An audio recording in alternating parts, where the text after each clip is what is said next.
बिस्मिल्लाहिर्रहमानिर्रहीम, अस्सलाम वालेकुम, good morning and welcome to morning at home. मैं हूं आपकी मेज़बान जुगन काजिम और आज तबीयत ज़रा डाउन है, इसलिए थोड़ी आवाज़ भी हैवी हुई हुई है, लेकिन आई होप कि आप सब खैर खैरियत से होंगे और अपना ख्याल रख रहे होंगे और अपने इर्द गिर्द के लोगों का भी ख्याल रख रहे होंगे। लाहौर में एज़ एवरीबडी नोज़, बल्कि पंजाब साइड पे बहुत ज़्यादा ठंड पड़ रही है। एहतियात इज़ बेटर दैन बाद में अपना इलाज करवाना। तो एक तो ये ज़रूरी बात कहनी थी। उसके साथ साथ व्यूअर्स, एक बड़ा ही इम्पॉर्टेंट टॉपिक मैसेज आज आपके साथ शेयर करना था। वैसे तो ऑनलाइन फ़्रॉड के बारे में हम सभी जानते हैं, किसी न किसी तरीके से लोग जो हैं वो फ्रॉड करके इंसान से पैसे हथियाने की या इस किस्म का कोई काम करने की कोशिश करते हैं। अब ये चीज़ बहुत कॉमन हो गई है कि आपको मैसेज आएगा कि फ़लाँ बंदा जो है वो डेथ बेड पे है या उनके पास अपने रेंट देने के पैसे नहीं हैं, आप 2000 रुपये या 1500 रुपये या 1000 रुपये जो हैं फ़लाँ नंबर के ऊपर ट्रांसफ़र कर दें। एक तो ये चीज़ बड़ी कॉमन हुई हुई है। दूसरी चीज़, फ़ोन पे मैसेजेस आते हैं कि भाई आप कुछ जीत गए हैं या आपके कुछ पेंडिंग अमाउंट किसी के पास पड़ा हुआ है, सो आप फ़लाँ नंबर के ऊपर ये फ़ाइल जो है इसको खोलें और इसको फिल करें या इस चीज़ को क्लिक करें। आपने ये चीज़ नहीं करनी। अगेन, अगर आपको कहता है कि ये इमरजेंसी हुई है, ये मसला हुआ है, अगर तो आप उस शख्स को जानते हैं और आपकी उनसे बातचीत है, उनसे राब्ता है, फिर तो मैं समझ सकती हूँ। लेकिन अगर आप किसी को नहीं जानते और आपको रैंडमली मैसेज आ रहा है कि जी ये प्रॉब्लम है, हमें पैसे भेज दें, वेरिफिकेशन के बगैर किसी को कोई भी चीज़ नहीं भेजनी चाहिए। और सिंपल सी बात है व्यूअर्स, हम सब बहुत से ऐसे लोगों को जानते हैं जो मुस्तहिक हैं, जो किसी प्रॉब्लम में हैं, जो किसी इशू में हैं। हम उनको खुद भी केटर कर सकते हैं। ज़रूरी नहीं है कि किसी रैंडम नंबर के ऊपर हम 1500, 2000 या 500 रुपये जो हैं वो क्रेडिट के तौर पे भेजें। It doesn't make any logical sense. उसके साथ साथ ख़वातीन को बहुत ज़्यादा ऑनलाइन हरास किया जाता है। बहुत से लोग अपने व्हाट्सएप के ऊपर अब तस्वीर किसी बच्चे की या ख़ातून की ही लगा के, होते एक्चुअली मर्द हैं, और फिर ख़वातीन को बाकायदा ऑनलाइन और फ़ोन के ऊपर हरास करना शुरू कर देते हैं। अच्छा, उसके साथ साथ फ़ीमेल्स के साथ ऑनलाइन दोस्ती करने के झांसे में ब्लैकमेल करना शुरू कर देते हैं। उसके साथ साथ लोन, बहुत से लोग कहते हैं जी हमें लोन दे दें, बड़ी ज़रूरत है, बड़ी प्रॉब्लम है। हमारे बड़े जो घरों के होते हैं, बुज़ुर्ग वगैरह, इस तरह के जो मासूम लोग होते हैं स्पेशली, वो ऐसे लोगों की मदद कर भी देते हैं और बाद में फिर ये लोग गायब हो जाते हैं। So again it's important to be careful. Scammers और फ्रॉडुलेंट एक्टिविटीज़ जो हैं उससे हमने बेसिकली बच के रहना है।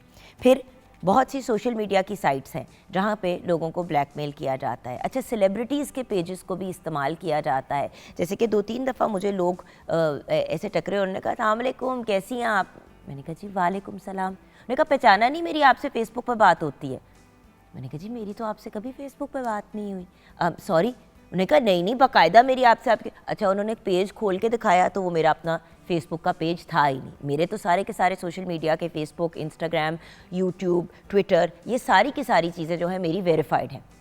अच्छा, उन्होंने कोई टिकटॉक भी, उन्होंने मुझे अपना एक अनवेरीफाइड अकाउंट का वो दिखाया। उन्होंने कहा जी, कहते मैंने तो आपको 2-3 दफ़ा पैसे भी भेजे थे जब आपने मांगे थे। मैं इतनी शर्मिंदा, मैंने कहा जी बहन मैंने आपसे बिल्कुल भी कोई पैसे नहीं मांगे, it's very nice to meet you, लेकिन मैंने आपसे नहीं मांगे। तो कहती नहीं, एक दफ़ा मैंने तुम्हें 2000 भेजे थे, एक दफ़ा मैंने पता नहीं कोई 1500 भेजे थे। I was so embarrassed. But please guys, एहतियात किया करें, वेरीफाई किया करें। कोई भी सेलिब्रिटी आपसे पैसे नहीं मांगेगा। ये बहुत ही ऑड बात है कि कोई सेलिब्रिटी जो है अपने फ़ैन या अपने किसी अगर सोशल मीडिया पे उनसे कोई रब्ता करे तो कोई हमें ये भेज दें, वो भेज दें। बहुत से लोगों ने इस किस्म के पेजेस बनाए हुए होते हैं सेलिब्रिटीज़ के नाम पे कि कोई फ़ैन होगा तो उसको बेवकूफ़ बनाएंगे और उसको वो जो कहते हैं ना थुक लगा देंगे। So you have to be very very careful. अगर आपको कोई जानने वाला भी इस तरह की बात कहता है तो पहले फ़ोन करके बात करके वेरीफाई करके करना है। बाय द वे, एक और चीज़ भी लोग करते हैं कि आप, जैसे कि मेरा फ़ोन है तो मेरा फ़ोन, इस नंबर से कॉल जाएगी। फॉर एग्ज़ाम्पल, अभी आप जो स्क्रीन पे जो भी हमें देख रहे हैं, आपको फ़ोन जाता है मेरे नंबर से। अब आप नंबर देखते हैं और कहते हैं तो ये जुगन आपी का नंबर। वहाँ से आपको एक मैसेज आ जाता है कि यार ये चीज़ चाहिए, मुझे फ़ौरन भेज दो। मैंने फ़ोन नहीं किया होगा, किसी ने फ़ोन को हैक करके उसको यूज़ करते हुए कॉल किया होगा। तो ये भी बहुत कॉमन चीज़ हो गई है कि आप खुद नहीं कॉल करते, आपको वापस फ़ोन आ रहा होता है कि जी आपने मुझे इस नंबर से कॉल किया। आप कहते हैं जी मैंने तो नहीं किया, और बाकायदा लोग लड़ते हैं कि जी आपने किया। तो इस चीज़ का भी ख़ास ख्याल रखना है। इसको अवॉइड ऐसे किया जा सकता है कि व्हाट्सएप पे, ईमेल पे, किसी सोशल मीडिया के डीएम पे आपको कोई भी लिंक या कोई अजीब सी ऐसी चीज़ आए कि जी इसको क्लिक करें आपने नहीं क्लिक करना। रैंडम लिंक्स को, अननोन चीज़ों को मत क्लिक कीजिए, क्योंकि जैसे ही आप उसको क्लिक करते हैं तो आपके फ़ोन के अंदर जो है वो वायरस आ जाती है या हैकर को एक्सेस मिल जाती है। तो ये बड़ी इंपॉर्टेंट चीज़ें हैं जिनका ख्याल रखना चाहिए। मेरे साथ भी हो चुका है। मेरी कज़न है, उसने मुझे एक मैसेज किया, कहती है यार इसको, और वो मैसेज आया कि इस लिंक पे क्लिक करेंगे तो आपको जो है तो हमारी फैमिली की पिक्चर्स आ जाएंगी सारी। मैंने कहा यार पता नहीं कौन सी फैमिली की पिक्चर्स है। मैंने क्लिक कर दिया, ये कोई 7-8 साल पुरानी बात है। उसको क्लिक किया, अच्छा कुछ अजीबोगरीब स्क्रीन के ऊपर कुछ चीज़ें हुई और फिर बिल्कुल नॉर्मल हो गई स्क्रीन, ना कुछ खुला वटेवर। मैंने आगे से मैसेज किया, मैंने कहा I haven't received any pictures, ये लिंक ख़राब है। तो आगे से कोई जवाब नहीं आया। अच्छा फिर मैंने जब उस नंबर पे कॉल करने की कोशिश की, अपने कभी फर्स्ट कज़न, मेरी खाला की बेटी कराची में होती है, मैंने उनको कॉल की तो कहती है मैंने तो तुम्हें कुछ नहीं मैसेज किया। मैंने कहा अपने फ़ोन को चेक करें। लो जी, उन्होंने चेक किया तो उनके फ़ोन के आईपी के थ्रू बहुत से लोगों को ये मैसेज जा चुका था, बहुत से लोगों ने उसको क्लिक किया। और वही बात व्यूअर्स, कुछ ही 15-20 मिनट के अंदर अंदर उससे बात करने के बाद मैंने फ़ोन बंद किया। मेरा इंस्टाग्राम हैक्ड, मेरा फेसबुक हैक्ड, मेरी ईमेल हैक्ड, मेरा पूरा का पूरा फ़ोन हैक हो चुका था। मेरे पास अपना फ़ोन हाथ में होते हुए उसकी कोई एक्सेस नहीं थी। So please be very very careful. और इसलिए ये बात बार बार कहती हूँ कि मैं आपको बता नहीं सकती कि कितनी मुश्किल से अपनी चीज़ों को रिट्रीव किया, मिन्नतें तरले करके। वो हैकर से सलाम दुआ हो गई जिसने मेरा हैक किया था और उसने रब्ता किया। उसने कहा, मैं कहा भाई जो चाहिए ले लो, खुदा का वास्ता मेरा अकाउंट मुझे वापस दे दो। सो बात यह कि ये चीज़ें बहुत प्रॉब्लमेटिक होती हैं और आप तो तंग होते हैं, लेकिन फिर आपके अकाउंट्स को इस्तेमाल किया जाता है दूसरों को तंग करने के लिए। सो इस चीज़ की एहतियात हमें ज़रूर करनी चाहिए। और याद रखिए कि राब्ता करें FIA से, जो फेडरल इन्वेस्टिगेशन एजेंसी है। FIA से राब्ता करें, उन्हें रिपोर्ट करें या फिर 15 कॉल करके पुलिस पे कंप्लेंट फॉरवर्ड करें। पाकिस्तान क्या, पूरी दुनिया में बहुत से स्कैम्स होते हैं, लेकिन इनको रिपोर्ट करना चाहिए ताकि आप भी इनसे बचे रहें और दूसरे भी उनसे कोई नुकसान ना उठाएं। सो 042992000648 पे कॉल कर सकते हैं। मॉर्निंग एट होम हमारा फेसबुक का पेज है। किचन की तरफ रुख करते हैं जहाँ पे शेफ़ कनीज़ फातिमा हमारा वेट कर रही हैं। अस्सलाम वालेकुम। वालेकुम अस्सलाम। क्या हाल है बेटा? बिल्कुल ठीक ठाक। अच्छा ये बताइए कि ये जो हम स्कैमिंग की बात कर रहे हैं, कभी आपके साथ कोई स्कैम हुआ? नहीं, मेरे साथ तो नहीं हुआ, लेकिन बहुत सुना है इवन कि आपको बैंक की तरफ से भी अक्सर कॉल्स के भी स्कैम होते हैं कि अपना पासकोड शेयर करें, आपका अगर कोई ऐसी प्रॉब्लम है। अच्छा, बाय द वे बैंक आपको कभी भी इस तरह का नंबर मैसेज नहीं करेगा। दूसरी बात, बैंक आपको मतलब मोबाइल नंबर से तो वैसे भी कभी नहीं मैसेज करेगा। उनके ऑफिशियल UN नंबर्स होते हैं, तो वो आपको कभी भी 030203 मतलब कोई भी मोबाइल नंबर से आपको मैसेज नहीं आएगा। और अगर आपको आता है कि जी आपके फ़लाँ पैसे हमारे पास पड़े हुए हैं, हम आपको फ़लाँ बैंक से राब्ता कर रहे हैं, आप हमें ये भेज दें, बिल्कुल सही आप कह रही हैं, ये बैंक्स नहीं करते। और बहुत से बैंक्स तो अब अपने पर्सनल वो जो उनके जो बैंक के नंबर्स होते हैं जिनसे वो आपको अकाउंट की डिटेल्स और ये चीज़ें वगैरह भेजते हैं, इवन ईमेल कर देते हैं वो। अब ईमेल भी कर देते हैं कि प्लीज़ एहतियात करें, बी केयरफुल। इस तरह का अगर आपको कोई बात कहे तो आपने उनकी बात नहीं सुननी। So the point is it is important to be careful, क्योंकि आपने जैसे ही अपना अकाउंट का पासवर्ड किसी के साथ शेयर कर लिया, ऑनलाइन पासवर्ड, तो फिर आपका अकाउंट ओपन है। फिर कोई भी उसको, फिर जिस बंदे के पास आ गया वो उसको एक्सेस करके उससे पैसे निकाल के आपके अकाउंट को ज़ीरो कर देगा। So you are right. Yes. तो आज हम क्या बना रहे हैं? आज हम बना रहे हैं chicken cheese box patties. Nice. Yes, with fries. With fries. अच्छा, तो रेसिपी की तरफ आते हैं। रेसिपी की तरफ चलते हैं। जो हमें इंग्रेडिएंट्स चाहिए हैं वो है चिकन 500 ग्राम, नमक 1 चाय का चम्मच, चिकन पाउडर आधा चाय का चम्मच, काली मिर्च 1 चाय का चम्मच, शिमला मिर्च 2 कप, प्याज 1 कप, असेंबलिंग के लिए समोसा पट्टी 10 से 12 अदद, चिली गार्लिक सॉस आधा खाने का चम्मच, चीज़ 1 खाने का चम्मच, मैदा 1 कप, टमाटर हस्बे ज़रूरत, शिमला मिर्च हस्बे ज़रूरत, हरा मिर्च हस्बे जायका।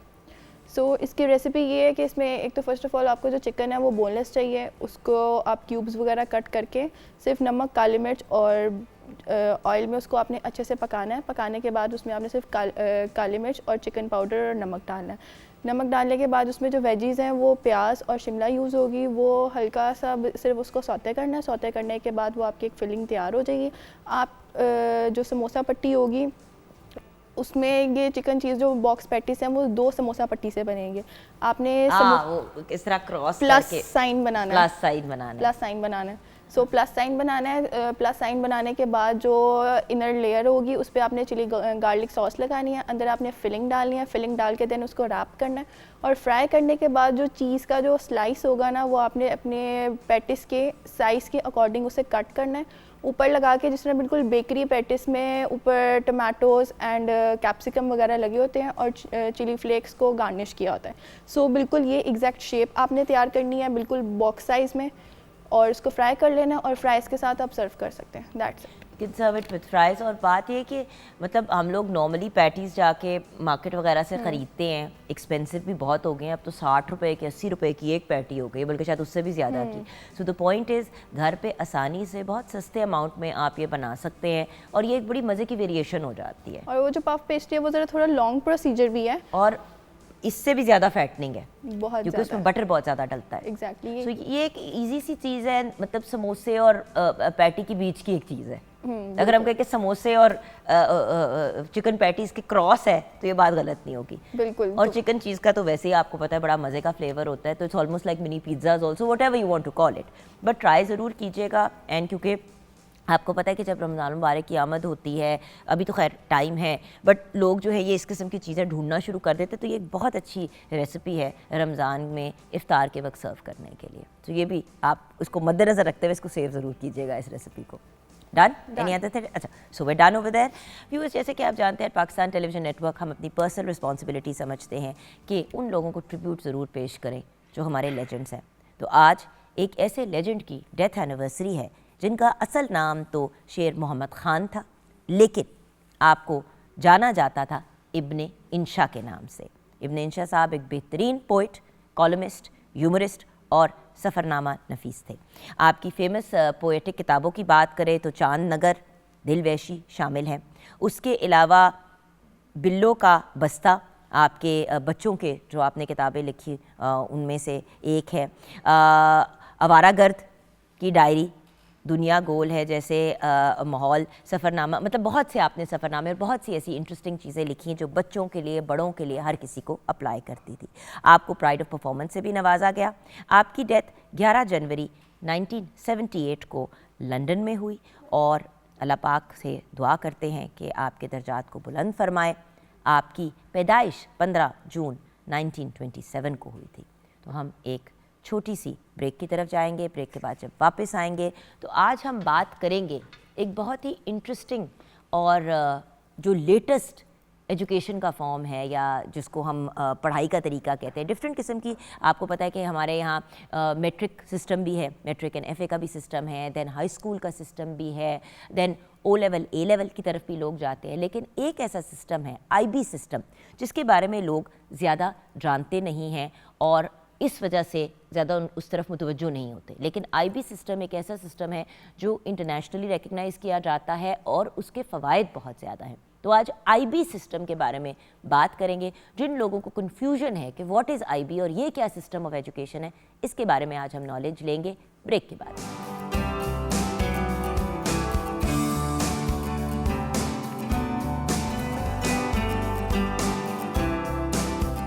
Welcome back from the break viewers. इस वक्त हमारे साथ एक बहुत ही टैलेंटेड और ब्रिलियंट पर्सनैलिटी है। अब आप कहेंगे टैलेंटेड भी और ब्रिलियंट भी, बड़ी इंटरेस्टिंग कॉम्बिनेशन है भाई। जो इनकी ब्रिलियंस है वो मैं आपके साथ पहले शेयर करती हूँ। आपने इंटरनेशनली डिफरेंट स्कूल्स को हेड किया है और पाकिस्तान में पिछले 4 साल से एक प्राइवेट स्कूल के हेड है और IB कंसल्टेंट के तौर पे अपनी सर्विसेज को सरअंजाम देते हैं। इसके अलावा आप एक ब्रिलियंट सिंगर भी हैं। जी हाँ, आप क्लासिकल सिंगिंग में ट्रेंड हैं और आपने क्वीन और नेल्सन मंडेला दोनों के लिए परफॉर्म भी किया है। मैं बात कर रही हूँ about the absolutely brilliant, the very very talented Ian Riley. अस्सलाम वालेकुम। वालेकुम अस्सलाम। Well done Ian, well done. ये करना ज़रूरी होता है। देखिए व्यूअर्स, हम गुफ्तगू उर्दू में करें, अंग्रेज़ी में करेंगे, जितना मैं थोड़ा बहुत ट्रांसलेट कर पाऊँगी साथ साथ करूँगी। और आज हम बात करेंगे IB के बारे में। So Ian, first and foremost, why did you get into education? You're a brilliant singer, you're classically trained. I thought I'd throw you a little bit of a curveball before we start about talking about IB. So why did you get into education? So, music was my life in school. And I realised, because I was a founding member of the National Youth Choir of Scotland, and then became a soloist for Scotland as well. And I realised that, yes, I could make a lot of money from music, but actually I could make a difference through education. So I actually switched. I was originally accepted to go to the Royal Scottish Academy of Music and Drama, That's amazing. and I turned it down. RADA, And- right? Yeah. And then went to... It was my dream to apply to Don't- RADA, but I was told I'm not even allowed to apply, and I probably wouldn't have gotten in anyway. But wow, Jugan, you never know. I mean, now... since RADA was my dream. You've had your birthday, now you can try again. Yes? I turned 21. Anyway, yes, Ian. So you were No, saying. so I think, you know, my parents have always given back. They were both doctors. how And, wonderful. you know, I decided, and my sister, that actually we didn't want to go and become doctors. And both of us actually ended up in education. And we've been traveling the world, both of us, ever since, giving back to communities in different ways as well. And that's why I went into education. And you've been giving to Pakistan for the past 4 years, mashallah. I have indeed, and I love it. How do you like being in Pakistan? That's a question that many people ask me all the time. Why did I come to Pakistan? So, you know, Well, I mean, when you talk about giving back, Pakistan is a place that needs that kind of help and support. So that I can understand.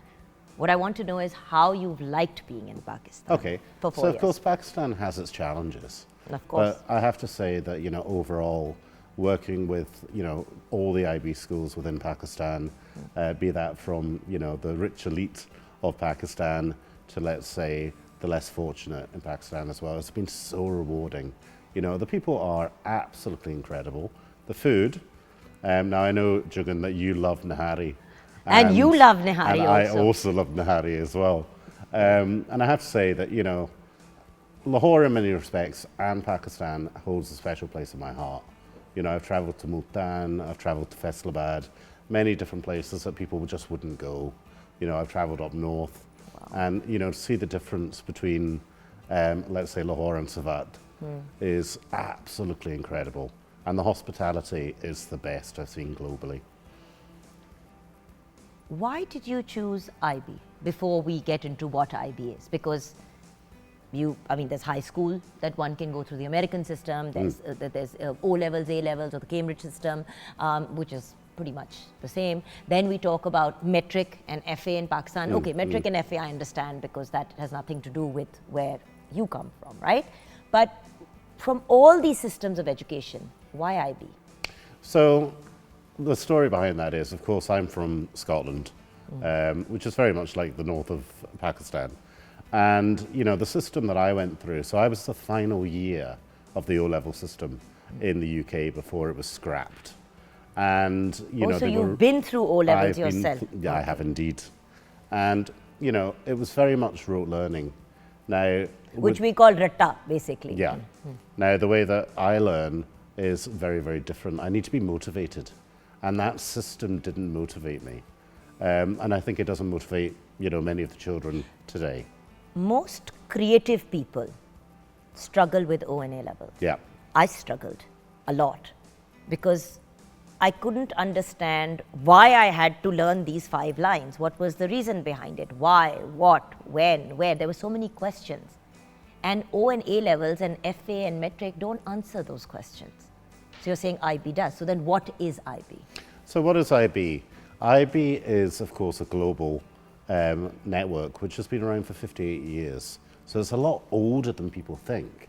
And what it focuses on is the skills of a child, right? So it develops that creativity, it develops communication skills. It's not focused just on knowledge. So it's a balance between the knowledge and the skills as well. So if you look at the World Economic Forum, they have been, you know, what employers want in the future. They don't want, you know, people who know algebra. You know, it doesn't actually mean anything to the world today. They want people who have good communication skills, who are creative, who are lifelong learners, and that is something that the IB really does focus on. It's a child at the center, not the knowledge at the center. Could you, like how, so then just as an example, something that Cambridge does which IB does differently. Do you see what I mean? Like, I want a comparison, but in the sense that, like how do I explain? For example, algebra. You have to learn all of these things in O and A levels, right, to get through to the next, to university or college.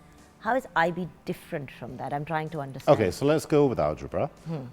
So if you think about the Cambridge system, it's all very systematic. Yeah. It's all very laid out in a book, and there's only one way to learn.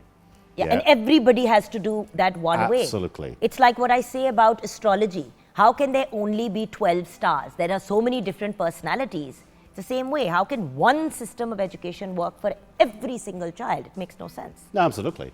So again, with the algebra situation within the IB, you know, students are allowed, if you like, because, you know, with the IB, again, it's about student voice, choice and ownership.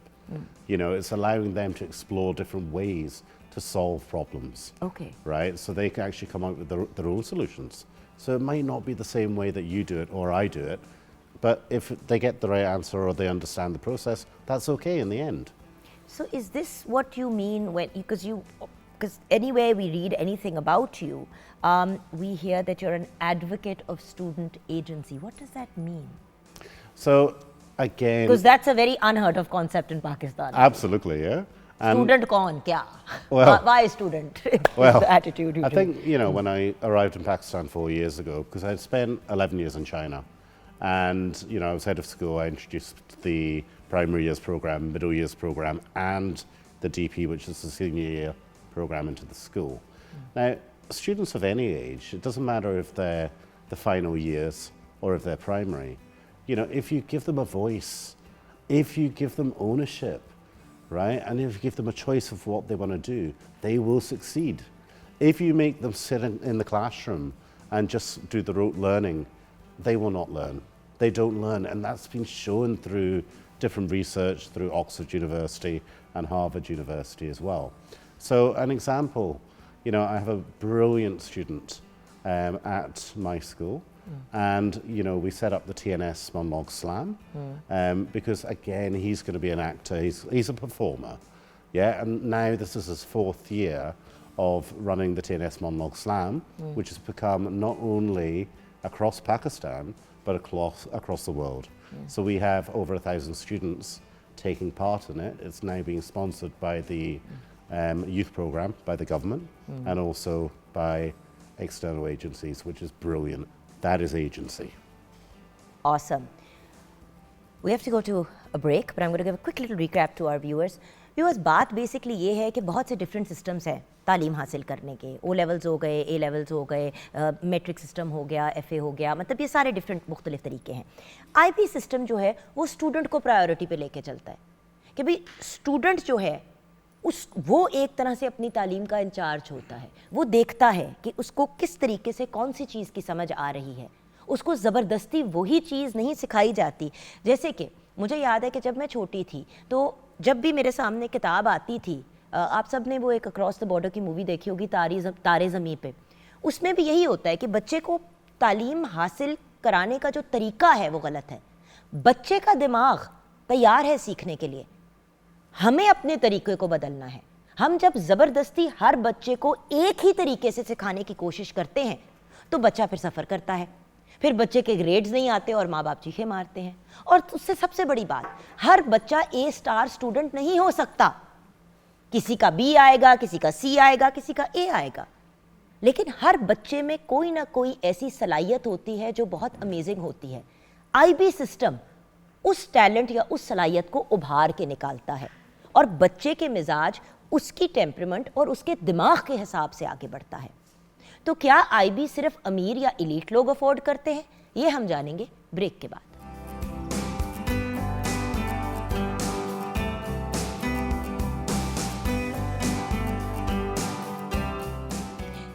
Welcome back from the break, viewers.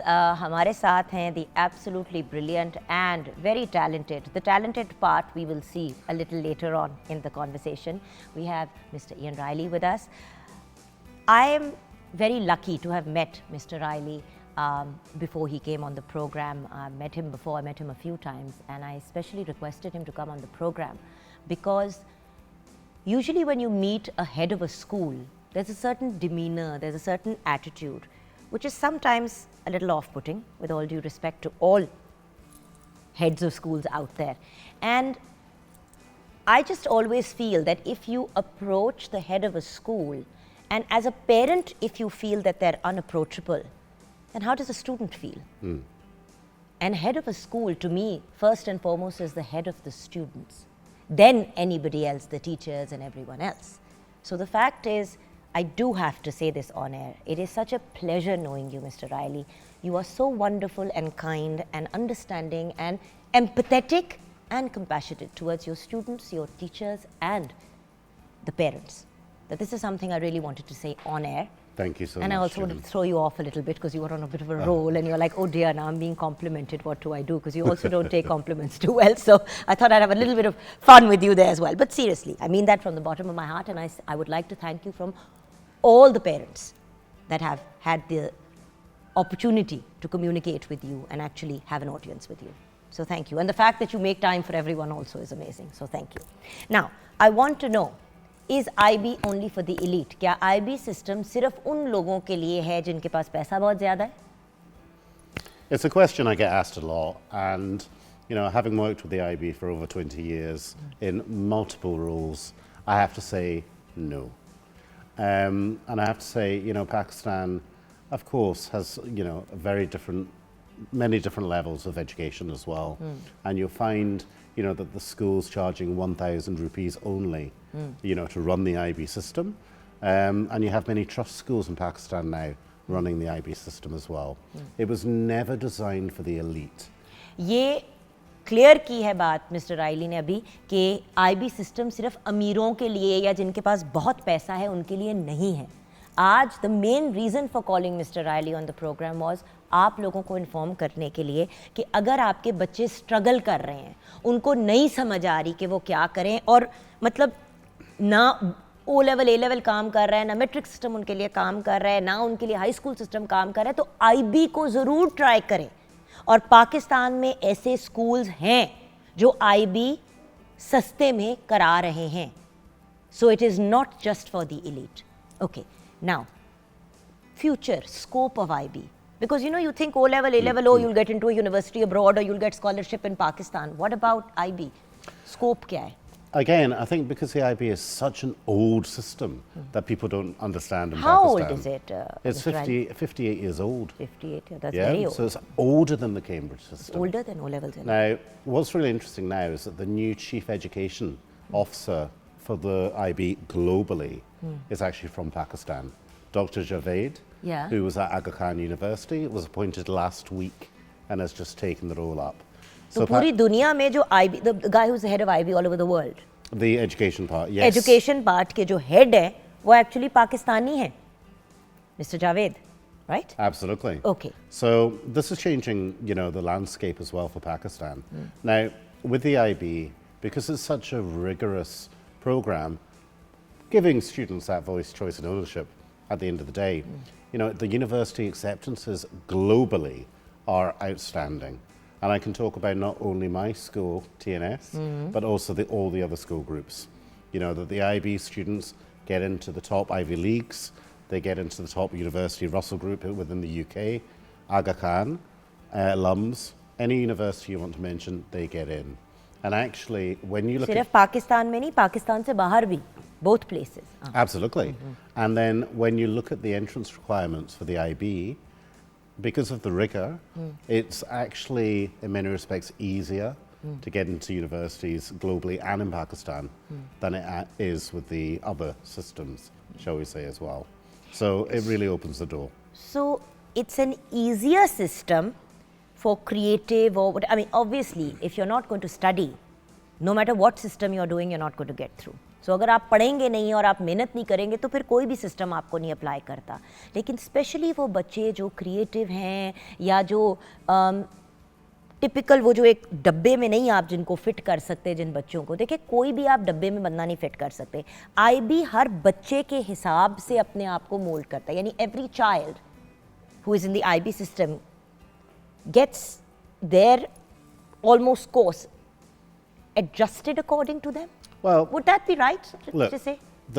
Absolutely, but there's one more element to the IB that we haven't talked about, which is the career-related program. No, the universities we've talked about, right? But now, next step. What about if you don't want to go to university? Can you get placed in jobs, in good equations with that? And also after university, what your options are? Absolutely. Both. So again, you know, we have another program within the IB, which is called the Career-Related Program, or CP. And, you know, it's for those students that aren't overly academic and, you know, want to go into the workforce as well. So again, Pakistan has been at the forefront of this with the IB signing an MOU with Indus Valley, which is absolutely wonderful. And actually the Beacon House International Colleges and also the Newlands in Islamabad are the schools that are running that as a trial at the moment. Okay. So it really gives those people that want to get into work and, you know, don't want to go to university, that pathway to succeed for the future. How amazing. So what is your message to the people who are watching you right now? Because you're being watched in Pakistan also, and then this program goes on air on PTV Global as well. So this will be watched in numerous countries all over the world. So what would you like to say? What is your message to people? Nothing like putting me on the spot, Jugan, yeah? Well, there you go. You know, one thing I would say to everyone out there is education is not for everybody. And, you know, a different system can work for, you know, different children. At the end of the day, parents, please remember that the child is at the center of everything that we do. And stop this culture of sending kids to tuitions. It doesn't work. You know, let the child succeed in what they can actually succeed in. And then they'll have a positive future. वही वाली बात है ना viewers, आपने बच्चों को school में भी डालना है, फिर साथ में उनको ट्यूशनों में भी डालना है, साथ में आपने 50 और चीज़ें करने हैं, तो बच्चे को बच्चा बनने का मौका कब मिलेगा? आईबी सिस्टम की अच्छी बात ये है, देखिए हर बंदे का अपना सिलसिला है. अगर आपके बच्चे ओ लेवल्स कर रहे हैं, great. If they are doing matric, that's great as well. Whoever wants to do whatever. हम आपको एक ऑप्शन और बता रहे हैं, क्योंकि देखिए Pakistan television network, it's being a state channel, हम अपनी जिम्मेदारी समझते हैं कि आपको सारे ऑप्शंस आपके सामने पुट फॉरवर्ड करें. जो भी आपके लिए, आपके ख़ानदान के लिए सिस्टम वर्क करता है, आप उसे इम्प्लीमेंट करें. लेकिन आईबी बच्चे को सेंटर में रखता है और बच्चे के गिर्द सारा कुछ होता है, ना कि बच्चे को हर चीज़ के अंदर अपने आप को एडजस्ट करना पड़ता है. और जैसे कि मिस्टर रायली ने बहुत अच्छी बात की कि हर बच्चा ए स्टार स्टूडेंट नहीं है, हर बच्चा जो है वो नहीं तालीम की तरफ मुतवज्जो होता, लेकिन हमने बच्चों को पढ़ा के एटलीस्ट हाई स्कूल या ओ लेवल, ए लेवल या आईबी, मतलब स्कूल की तालीम तो मुकम्मल करवानी है ना, आगे यूनिवर्सिटी जाए या ना जाए. तो स्पेशली ऐसे बच्चों के लिए भी आईबी एक बहुत अच्छा ऑप्शन है. और क्या पता ऐसे सिस्टम का हिस्सा बन के they want to go to university, who knows. So in the end I would like to request you, since you sang for the Queen and for Mr. Mandela, I would like you to sing for all of Pakistan as well. मैं mister Rilee से request कर रही हूँ कि हमें गाना भी सुना दें. अगर कोई इनके स्टूडेंट्स इनको देख रहे होंगे तो थोड़ा उनको भी पता चले कि मिस्टर रायली कितने टैलेंटेड हैं. Okay, I'll take the challenge. And I'm going to sing a French song to you. Okay? And to, of course, all the viewers out there as well. Because I did sing to all students and all parents last year at graduation. Yes. And I did Frank Sinatra. My Way. My Way. But I'm going to go to my first song that I ever learnt. In your life. In my life. Done. All right? So... Good luck, Mr. Riley. Yes. You might need it. Please don't look at me for this one. Okay, I'm not looking at it. I'm going to look the other way. Lydia sous tes roses joues, et sous ton confrère c'est blanc, roulit en salon, leur fluide que tout dénoue. Le jour que lui est le meilleur, oubliant l'éternel tombe. Le te basie de colombe, chantez sous ta lèvre en fleur, sous ta lèvre en floor. Thank you. Amazing. अब हम break की तरफ जाएंगे। Mister Riley, you are rather talented Thank you. and rather brilliant, as I said in the beginning. Thank you so much for joining us, Mr. No, Rai. thank you. It's been Thank a you pleasure so and an much. honor. तो छोटी सी break के बाद वापस आएंगे और फिर पाकिस्तान और तुर्की के ताल्लुक के बारे में बात करेंगे ब्रेक के बाद।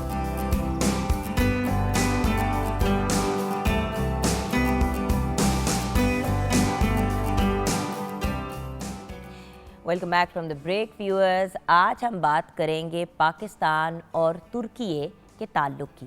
अब आप कहेंगे मैं तुर्की या टर्की क्यों नहीं कह रही, इसकी एक्सप्लेनेशन भी हमें वो ब्रिलियंट पर्सनालिटी देगी जिन्होंने स्पेशली आज हमारे प्रोग्राम के लिए टाइम निकाला है। हमारे लिए बहुत बड़ा ऑनर है कि इतने renowned columnist and then head of Urdu service at TRT यानी कि Turkish radio and television corporation. इसके अलावा आप उर्दू ट्रांसलेटर हैं for the president of Turkey as well.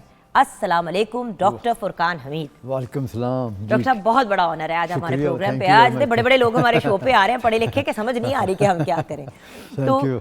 Doctor साहब सबसे पहले तो ये बताएं कि तुर्की आपका जाने का मतलब, सबसे पहले कि तुर्की क्यों कहना है, क्योंकि हाँ, हम शुरू करने लगे थे शो तो आपने कहा कि जुगन तुर्की और टर्की नहीं कहना, तो बिल्कुल तुर्की सही। क्या हाँ हुआ? वो हुआ ही है। देखें आपने देखा होगा किसी ज़माने में पिकिंग का भी नाम चेंज हुआ, बीजिंग हो गया, अब हम लोग पिकिंग ही नहीं कहते। इसी तरह ये तुर्की हम लोग उर्दू में और इंग्लिश में ऑफिशियली टर्की इंग्लिश नाम है। टर्की का मीनिंग जो है वो फुलिश के मीनिंग में आता है, वो जानवर जो है वो उसी के मीनिंग में आता है। तो अब इंटरनेशनल जो वो इंटरनेट का दौर है, इंटरनेट का दौर होने की वजह अब सारी दुनिया को इंग्लिश का नॉलेज हो गया है। अब जब वो देखते हैं कि तुर्की का मतलब टर्की का मतलब जो है वो बेवकूफ़ फुलिश किया है, तो फिर इन्होंने क्योंकि तुर्की ज़बान में जो है, तुर्की ज़बान में बात कर रहा हूँ, उसमें ये तुर्की ही इस्तेमाल होता है। तो उन्होंने कहा कि क्यों ना इसको तुर्की ज़बान ही, क्योंकि 100 ईयर सेलिब्रेशंस भी हाँ, चल जी, रही हैं तो एक अच्छा टाइम था स्विच जो करने उसको का। करने का। जी हाँ, तो तुर्की है। इसलिए इसको अब ऑफिशियली जो है UN ने भी कबूल कर लिया, सारी दुनिया ने कबूल कर लिया।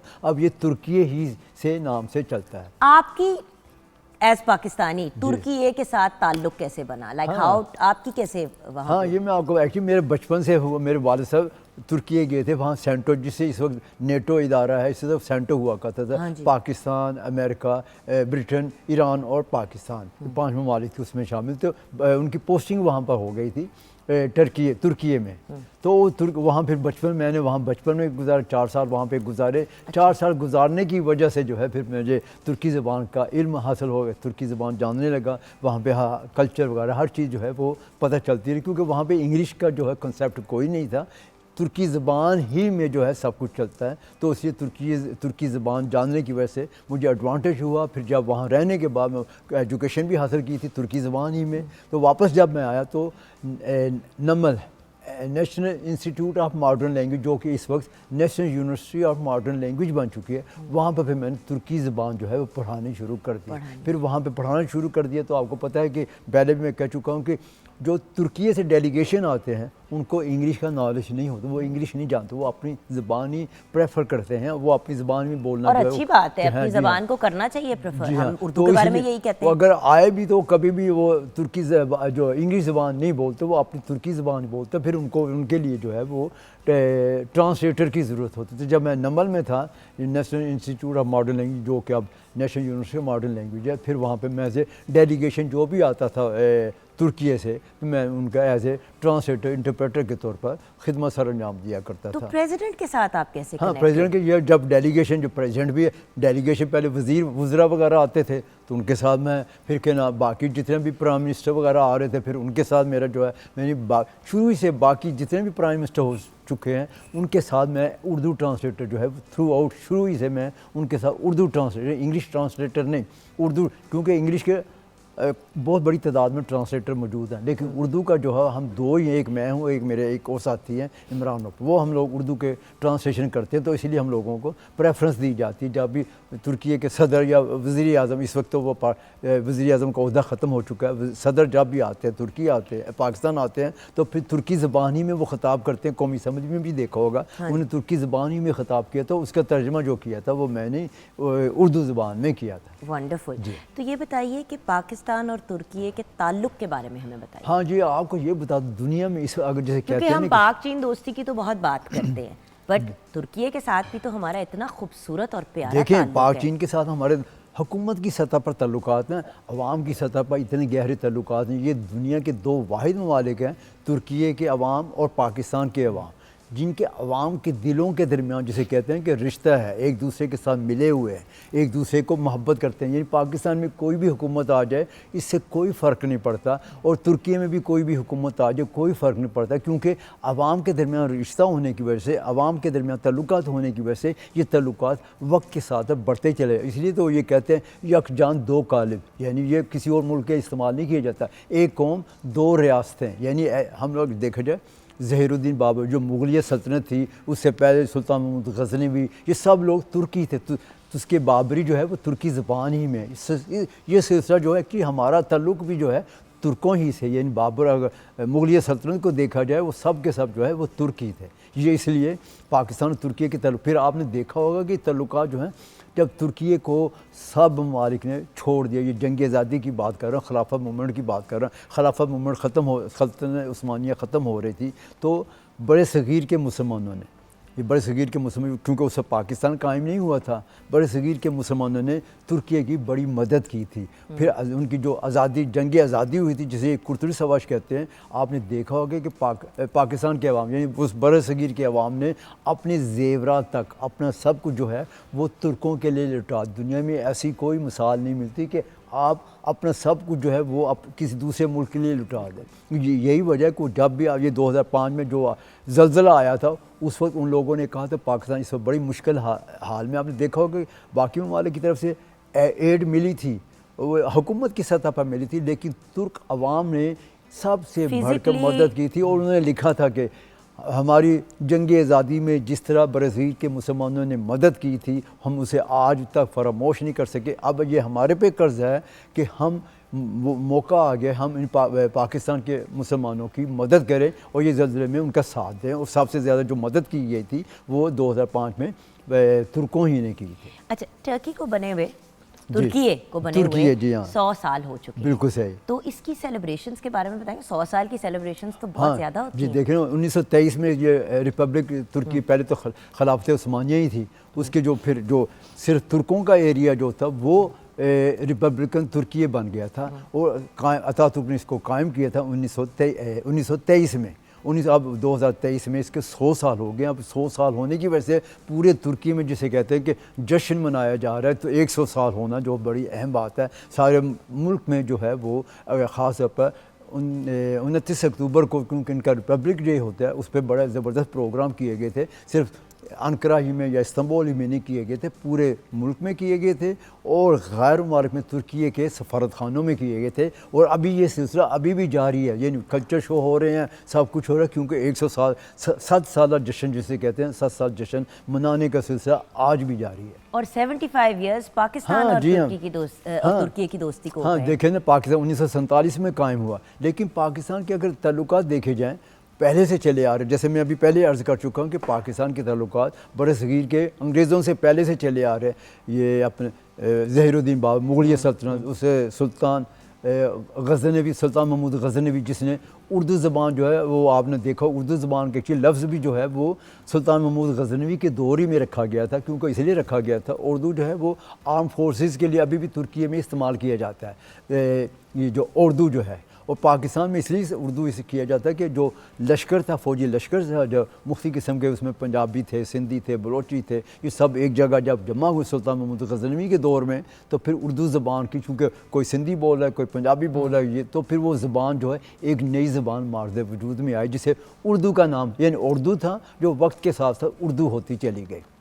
अच्छा फुरकान भाई, मुझे ये बताइए कि हम मज़ीद पाकिस्तान और तुर्की के ताल्लुक़ को और हेल्दी और खूबसूरत कैसे बना सकते हैं? हाँ देखा जाए कि पाकिस्तान, क्योंकि खाना पीना वहाँ का कल्चर चलकर वो तो हम यूट्यूब पे भी देख लेते हैं। बिल्कुल सही और आपका अपना भी एक यूट्यूब का चैनल है, जी हाँ, जिसके ऊपर उर्दू के नाम से मैं अपने कायरीन को नाजरीन को बताता चल रहा मौके से फ़ायदा उठा रहा हूँ।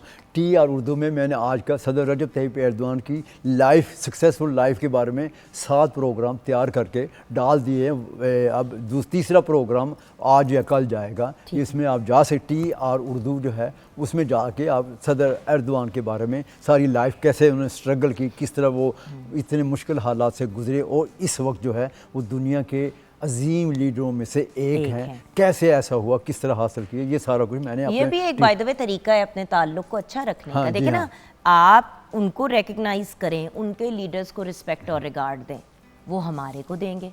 अल्टीमेटली यही वाली बात होती है, व्यूअर्स के एक ओनरशिप होती है ना, जब आप अगले को अपना समझते हैं। अब आपने ये एफर्ट अपने आप पे, अपने बेस पे किया, आपको किसी ने कोई कमीशन कुमुशन तो नहीं किया, आपने खुद ये सारा एक काविश की, ये आपका तरीका था अपनी मोहब्बत का इजहार करने का तुर्की के साथ। क्योंकि तुर्की में आप देखें कि दुनिया का वाहिद मुल्क है जहाँ पे पाकिस्तानियों को इतनी इज्जत है ना, आप सोच भी नहीं सकते दुनिया में। कुछ टूरिज्म के बारे में बताएंगे? हाँ, वहाँ की भी और यहाँ पे भी कितने तुर्की लोग आते देखें, हैं, थोड़ा सा दोनों तरफ का बताएं। तुर्की टूरिज्म के लिहाज से बहुत आगे निकल चुका, आप अंदाजा लगाएं। लेकिन कुछ पिछले अरसे में ही निकला है। हाँ, पिछले 10 साल से, लेकिन पिछले 10 साल ही। पिछले साल जो उन्होंने कमाई की है, टूरिज्म से कमाई की है, आप सोच कर हैरान रहेंगे। आपके ख्याल में कितना हो सकता है? $46 बिलियन इन्होंने एक साल सिर्फ टूरिज्म से यानी 50 मिलियन के करीब टूरिस्ट आए हैं, जिससे इन्होंने 46 बिलियन यानी अरब बनते हैं। $46 बिलियन जो है वो इन्होंने सिर्फ एक साल के अंदर की बात कर रहा हूँ। अगले साल का जो हदफ जो है वो $70 बिलियन है, इतनी कमाई है।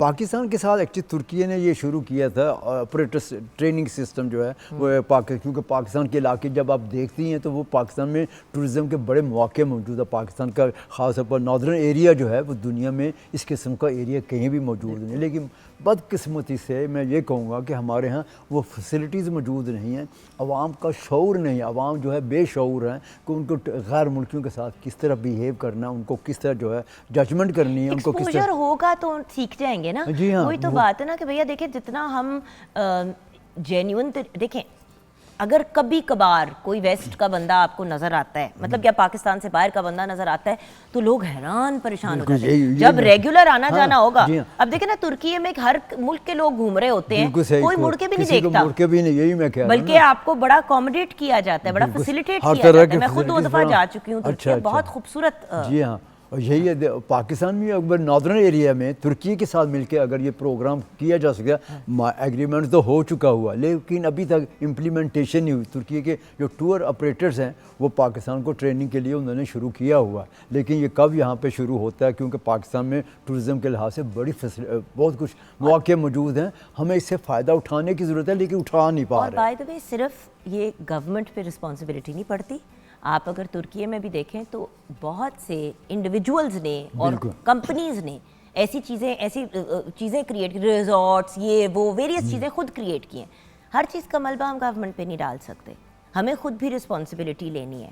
जहाँ पे हम all kinds of facilities create करते हैं, लोग होटल्स बनाते हैं, ये करते हैं वो करते हैं, अगर आप इस पॉइंट ऑफ व्यू से उन चीज़ों को क्रिएट करें कि अगर बाहर के ममालिक से लोग आते हैं फैमिलीज़ लेके या जनरली टूरिज़म के लिए आते हैं, उनको फैसिलिटेट करने के पॉइंट ऑफ व्यू से तैयारी की जाए तो क्यों नहीं हमारे मुल्क का टूरिज़म बेहतर होगा।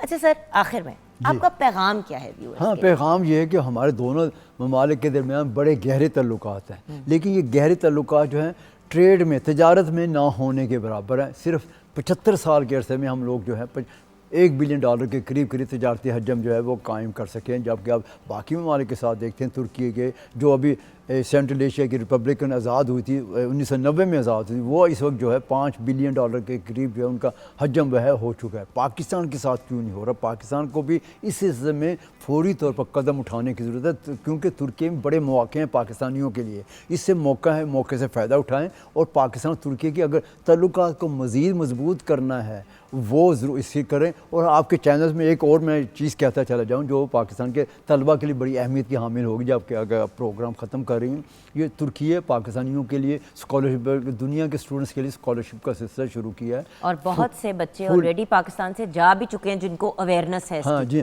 Fully funded. देखें, आपको रिटर्न टिकट देते हैं, आपको अकोमोडेशन फराहम करते हैं, आपको खाने पीने की सारी चीज़, आपके सारे अखराजात, आपको पॉकेट मनी भी दी जाती है। तो इसलिए आप जो है तुर्की बुर्सलरी वेबसाइट पे जाएं, तुर्की बुर्सलरी या तुर्की स्कॉलरशिप जाएं, अपनी मर्ज़ी का जो भी आप पोस्ट ग्रेजुएशन या डॉक्टरेट करना चाहते हैं या ग्रेजुएशन करना चाहते हैं, जो भी आपका फील्ड है उसके जाके सिलेक्ट करें, और आपको वहाँ जाने के लिए, सब जाने के लिए ना वीज़े की प्रॉब्लम होगी, किसी किस्म की कोई प्रॉब्लम नहीं होगी। मौके से फ़ायदा उठाएं। 15 जनवरी जो है इसकी आखिरी डेट है। अब आज 11 तारीख है और इससे 3 दिन रह गए हैं। आज ही जाएँ, तलबा जो है, ख़ास स्टूडेंट्स जो हैं, इससे मौके से फ़ायदा उठाएँ।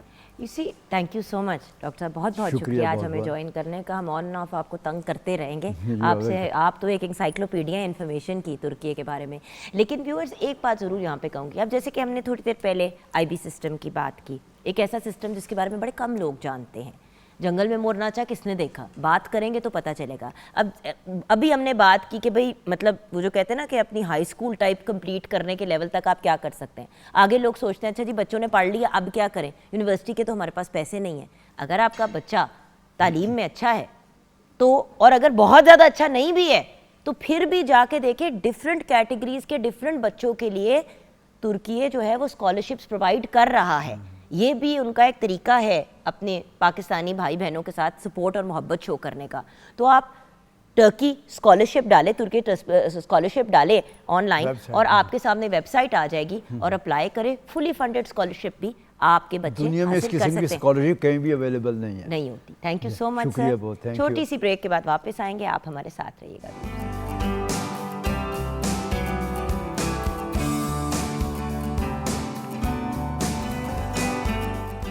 Welcome back from the break viewers. हमने सोचा बहुत हमने पढ़ी लिखी बातें कर ली, अब थोड़ी नॉन सीरियस बातें भी कर लेते हैं, लेकिन जो लोग हमारे साथ हैं वो काम बड़ा सीरियस कर रहे हैं। सबसे पहले मुलाकात कराऊंगी आपकी उस जेंटलमैन से जिनके नाम के साथ आता है फैशन इन्फ्लुएंसर।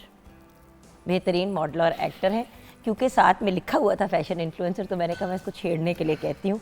अली रज़ा हमारे साथ हैं, बहुत ही प्यारा छोटा भाई, बहुत ही टैलेंटेड एक्टर जिनके साथ काम करने का मुझे बहुत थोड़ा सा काम करने का मौका मिला, but it was an absolute pleasure. He such a talented young man, so proud of you बेटा। अस्सलाम वालेकुम। अस्सलाम वालेकुम। सेट हो? मैं सेट हूँ। हमारी आखिरी मुलाकात जो हुई थी आपको खुद बताएंगे अभी, लेकिन वो हम बाद में बताएंगे। वो इसलिए हम बताएंगे क्योंकि वो इतनी भयानक आखिरी मुलाकात थी कि एक सीन ऐसा था, उस पर हम बात करेंगे। लेकिन साथ एक और ऐसी पर्सनैलिटी हैं जिनको डरावनी बातें करने का भी बड़ा शौक़ है और हमें डराने का भी बहुत शौक़ है। अभी ब्रेक में इन्होंने वो जो कहते हैं ना पंजाबी में प्रॉपर हमारा तरा निकाला है बता के एक कहानी, जो शायद वो हमारे साथ शेयर करें ऑन एयर। हमारे साथ बहुत ही टैलेंटेड, बहुत ही बेहतरीन anchor person, who's been working for many years as an anchor. She is a brilliant actor as well, और उसके अलावा इनको बहुत से अवार्ड से भी नवाजा गया है। आजकल बहुत ज़्यादा फोकस कर रही हैं अपने मेकअप और अपने कपड़ों के ऊपर। मैं बात कर रही हूँ मोमिना बतूल की। अस्सलाम वालेकुम। वालेकुम अस्सलाम। कैसी हैं आप? मैं बिल्कुल ठीक, आप कैसी हैं? मैं बिल्कुल ठीक हूँ। मतलब दिन ब दिन आपके मेकअप इंटरेस्टिंग होते चले जा रहे हैं। मैंने कहा लास्ट टाइम मैं जब आई थी, घुमाओ, ये जिस तरह मैडम जी की आईज नहीं होती थी इस तरह लंबी खींच के, एक्चुअली इसको अरबिक लुक बोलते हैं। ये जो है आज जो एक्सक्यूज मी, मैडम जी की ये लुक थी जो अरबी लोगों ने कॉपी की है। अच्छा ओके, हो सकता है यही बात हो। तो मैडम पहले थी, बिल्कुल वो हमारी मैडम है, उनको कौन नहीं जानता, और हम उनके बारे में हमेशा मलका तरन्नुम की बात मलका जस्ट टू क्लैरिफाई। हाँ जी। तो ये मैंने उस तरह का कुछ क्रिएट करने की कोशिश की है। हर बार आप कुछ ऐसा क्रिएट कर देती हैं कि हम हवन्नक से हो जाते हैं। नहीं, एक्चुअली मैं कुछ ऐसा करके आती हूँ, मैं चाहती हूँ कि आप इस बारे में बात करें। अच्छा, बात करें या आप हवन्नक हो? अच्छा, ये लड़की हमें बात नहीं करने देगी और मैं भी नहीं बात करने दूंगी आपको, तो बेहतर है कि हम आपसे पहले बात करें। मुझे ये बताओ, जो बात हमने उधर सेट पे की थी कि कब से काम कर रहे हो, क्या करो, जरा थोड़ा सा अपने बारे में बताओ। पिछले 60 दिन से तो तुम वैसे ही किसी के हाथ नहीं लग रहे थे, क्योंकि बड़े मेजर एक प्रोजेक्ट पे काम कर रहे हो आजकल। तो क्या, किधर से शुरू किया, कब किया, और फैशन इन्फ्लुएंसर कैसे बने? अच्छा, मेरी जर्नी बहुत डिफरेंट रही है शुरू से, क्योंकि I studied biology, then I studied pre engineering, फिर उसके बाद मैंने ग्राफिक डिज़ाइनिंग चूज़ की थी, देखो तुम्हारी ये जिसमें- पढ़ाई के बारे में सुनकर उसकी तबीयत खराब होनी शुरू हो गई है मेरी तरह। हाँ, हाँ। जिसमें मैंने अपना बैचलर्स कंप्लीट किया। फिर उसके साथ साथ मैं मॉडलिंग कर रहा था, like I did modelling like for 6 years। Yeah. फिर उसके बाद मैंने आई डिसाइडेड कि I should switch into acting, I should give it a try. मैंने ट्राई किया। बहुत ही अच्छा डिसीजन था because you are a very very good actor. Thank you. ठहराव, इट वाज एन आपकी ऑनर फॉर age मी पे टू वर्किंग इतने विद ठहराव के साथ परफॉर्म करना मैंने बहुत कम देखा है। Actually Thank I you. Have a question, sorry I जी। इंटरप्टेड यू, कि इन्होंने कहा इन्होंने बायोलॉजी रखी थी और लोग इंजीनियरिंग करने के बाद एक्टिंग में आ जाते हैं, तो फिर इतने हैवी सब्जेक्ट्स रखने की जरूरत क्या है? क्या जब आप- दुख था वैसे ये? है ना, मतलब देखिए मैं आपको director बताता हूँ, बेटा इतना पढ़ लिख जब के अगर आपके हमारी ऊपर बरादरी का हिस्सा नहीं, बनना था, जब- मोमिना का पॉइंट ये है जब कि आपके अगर हमारे जैसा ही होना था तो फायदा क्या? तब मुझे पता नहीं था ना। एक्चुअली आर्ट्स रख एवरी लेते हैं फैशन इन्फ्लुएंसर बन गया तो सिर्फ देखिए, फैशन मुझे इन्फ्लुएंसर तो ना, पता नहीं आर्ट्स था। में आ जाते ना। मुझे तो पता नहीं था, मेरे पेरेंट्स मुझे कहते थे कि अच्छा, ये ये पढ़नी है, अम्मा अब्बा पढ़नी है, ने किया अम्मा अब्बा वाला। तो फिर जब आपको होश आती पढ़ाया है और तुम्हें फिर पढ़ता आप ही चला साइड गया। पे, हाँ मैं पढ़ता चला गया। मैंने पढ़ने कहा वाला चलो पढ़ बच्चा लेते हैं, क्या करना और यानी कि इसको जिस जगह लगाते हो ये ठीक ही रहता है उसमें। नहीं, स्कूल में तो कोई मेरा ऐसा नहीं तो था ही जब घर नहीं। पे कहा कि मैं अब ये करने लगा हूँ, जूते तो पड़े होंगे। कहा ही नहीं मैंने चुप करके की। और 3 महीने जब मैंने सिर्फ ये बताया कि मैंने ग्राफिक डिजाइनिंग पढ़नी है, मैंने आर्ट्स पढ़नी है, क्योंकि बैक इन 2016 ये कॉन्सेप्ट था ही नहीं, सिर्फ इंजीनियरिंग और बायोलॉजी कि आप डॉक्टर बन जाओ या इंजीनियर बन जाओ। तब तो ये था ही नहीं कि डिज़ाइन क्या है, लोगों को नहीं पता था, मोस्टली लोगों को नहीं पता था। तो फिर 3 महीने तो मैं घर ही नहीं आया था। मैं अपने चाचा जी हैं मेरे, वो fashion designer, he is a fashion designer, तो मैं उनके पास रहा था। और ये घर से बेसिकली निकाल दिया। नहीं, निकाल नहीं किया तो मैंने छोड़ दिया। मैं तो खुद ही छोड़ के आ गया कि मैं आता मैंने कहा हूँ। आप मानेंगे तभी मैं जाऊँगा। तो फिर मैंने यानी कि वो नहीं मान रहे थे, तो हाँ, वो इन्होंने नहीं उनको मान रहे थे। मनाने के लिए घर मेरी से मॉडलिंग पे भी बेघर नहीं- हो मेरी गए। मॉडलिंग पे भी नहीं मान रहे थे। फिर एक दफ़ा लड़कियों के सुने हैं ये मसले के, मॉडलिंग पे डांटते हैं, लड़कों पे तो माँ बाप खुश होते हैं। मैं इतना सोना मेरा चांद दिया पुत्र है, देखो इतना सोना मॉडल बन गया। नहीं हुआ ये था कि ये नहीं हुआ था? मॉडलिंग पे भी पहले वो कहते थे कि ये क्या है, तुम लेट बाहर रहते हो, शूट होते हैं। तो फिर एक दफ़ा बिलबोर्ड लगा हुआ था, तो पापा चुप करके गए अपने दोस्तों के साथ, अपने दोस्तों को लेके कि हाँ हाँ चलो शॉपिंग पे चलते हैं। मुझे तो कुछ भी नहीं पता कि वहाँ पे कोई बिलबोर्ड लगा। तो उसके पास जाके पिक्चर खिंचवा के और आ गए। और ये भी बात ऐसी थी कि ये मामा ने पापा के फ़ोन में देखा, पापा ने दिखाया नहीं। उनकी पिक्चर थी मेरे बिलबोर्ड के आगे। तो फिर उसके बाद से वो कहते हैं हाँ हाँ नहीं ठीक है ठीक है। अब जहाँ पे भी बिलबोर्ड लगा होता है वो एम ही अपने दोस्त को कहेंगे यार जरा उधर चले। Cute, so cute. और ये उनके वो दोस्त हैं जो कहते थे कि भट्ट साहब आपका बेटा तो, हमारा बेटा तो ACCA कर रहा है, यानी कि यहाँ से पता हमारा चल बेटा रहा तो है बात ACCA कर रहा है, पुत्र तो रह ही गया। हमारा बेटा तो ACCA कर रहा है, तो आपका बेटा क्या कर रहा है? तो अभी भी वो ACCA ही कर रहा है। वो उस वक्त से लेके अभी तक वो ACCA हाँ ही बाबू कर वो रहा है। यही करे हाँ, वो यही जिसको भी करेगा। ताना पड़ रहा है आपको पता होना चाहिए आप कौन है। अच्छा मुझे एक बात बताओ बुमना जी। इसकी तो जर्नी काफी ड्रामेटिक सी रही है। है ना, मैं ज़्यादातर वही लड़कों सोच का ये रही- सीन होता है, लड़कियों का ये सीन होता है। मैं यही सोच हमारे रही साथ थी। क्या हुआ था? नहीं, मेरे साथ बहुत आसान हुआ था। मैंने आपको पता ही है, आप तो तब से जानती है जब मैं इतनी सी नहीं नहीं मैं तो तुम्हें गोद की तुम पली हुई हो। नहीं नहीं, I am just Yes, kidding. yes. मैं आपको बहुत दफा अपनी जर्नी के बारे में हम लोग डिस्कस कर I चुके know, हैं। we talk about it मेरा all now. पहला शो जो है वो यहीं पे था अली साहब का। तो इतनी गंदी शक्ल बना के क्यों कह रही हो? ये नहीं नहीं, मैं यहाँ बहुत पे इतना अच्छी अच्छा शक्ल show- बना रही हूँ आपके मसला क्या सामने। है तुम्हें जिंदगी नहीं में? नहीं, मैं बहुत खुश Very हूँ। negative, you know, Mumna. नहीं नहीं, I am very No, I don't positive. like you, John. I am very You positive. talk to Ali now, I don't. Trust me, no no, I want to talk to you. अब सब पता है तुम्हारे से seriously क्यों बात की, क्योंकि यहाँ पे जब बात आती है तो फिर सीरियस बात होती है। नहीं नहीं अच्छा इसने तो कोई काम नहीं छोड़ा ना? हाँ, कुछ ऐसे। नहीं छोड़ा। नहीं, अभी भी एक है। मुझे बहुत सारे लोग कहते हैं अगर तुमने गाना गाया मैं तुम्हारा गला घोट। यही कहते हैं मुझे सारे लोग कि अब तुम गाना रह गया जो तुमने अब नहीं किया ना, तो वो नहीं करूंगी मैं। बेफिक्र। गाना और बेवकूफ बनाना ये दोनों काम आपने नहीं अभी के, बाकी सब कर लिए। नहीं, वाकई में अभी नहीं किया। अभी ये Trust- लोगों को बेवकूफ नहीं बनाना। नहीं नहीं, हमें कभी ट्रस्ट नहीं रहा। नहीं नहीं, वो अब लोगों को नहीं, आप खुद अपने आप को धोखा दे रहे होते हैं। जब आप समझते हैं ना आप बेवकूफ़ बना रहे हैं, बहुत बड़े खसारे पे होते हैं। खसारे पे हो। बहुत बड़ा लफ्ज इस्तेमाल कर लिया। खसारा कह रही है ना, नुकसान। इतनी नफीस उर्दू चल रही है। नुकसान। नुकसान नुकसान। इट कॉल्स नुकसान। नुकसान। अच्छा तो ये बताओ कि आजकल क्या हो रहा है? 60 दिन से आपका कीमा निकला हुआ है, आंखें ऐसी थकी हुई हैं कि कुछ समझ नहीं मैं आ आपको बता नहीं सकता, 60 दिन भी नहीं, लाइक इट्स ऑलमोस्ट 400 डेज। मेरे पास ब्रेक नहीं है, मैं बैक टू बैक प्रोजेक्ट्स पे काम कर रहा हूँ लास्ट दिसंबर से। ये भी और एक बड़ी फिर अच्छी बात है। तब से लेके मेरे पास एक दिसंबर, हफ्ता भी ऐसा और नहीं था अब कि हम- फ्री था। तो जनवरी फाइनली मेरा फ्री था, तो मैंने इसमें कोई काम नहीं रखा। और मैंने इसमें कुछ, मुझे ऑटोमोबाइल्स का शौक है, बाइक्स का शौक है, हार्लेस का। तो I purchase a Harley recently.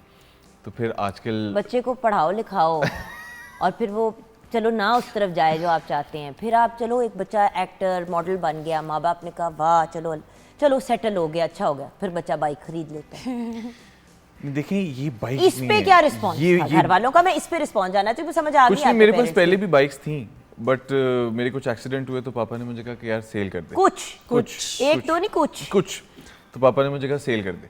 फिर उसके बाद 2 साल के बाद मैं अब कराची से मैंने ली हार्ले डेविडसन, तो फिर मैं वो लेके आया और मेरे फादर की फेवरेट बाइक है हार्ले डेविडसन। उन्होंने मुझे कहा नहीं कभी, वो मुझे कहते नहीं है, बट जब वो आई उसकी भी तस्वीर उन्होंने रखी होगी फोन के अंदर। तस्वीर नहीं, वो नीचे खड़ा होता तस्वीर तो वो वाहिद चीज़ है जो उनको पसंद आई कि यार नहीं ये बाइक बहुत अच्छी, क्योंकि मैंने पहले भी बाइक्स रखी थी, वो उनको पसंद नहीं आती थी। नहीं बट बात ये है कि तुम हर डेंजरस काम करना जरूरी है पुत्र। जरूरी है, देखिए लाइफ में नहीं थ्रिल क्यों बहुत जरूरी है। जरूरी लाइफ नहीं, में I am thrill sorry, the point is अल्लाह ना करे, खुदा ना खास्ता कोई ऐसी चीज कर बैठते हो, अल्लाह ना करे मेरे मुंह में खाक, बट कुछ भी हो सकता है। तो ये जो इतना तुमने अपना नाम बना लिया, इतनी छोटी उम्र पे इतनी अपनी रिस्पेक्ट रिगार्ड हासिल कर लिया।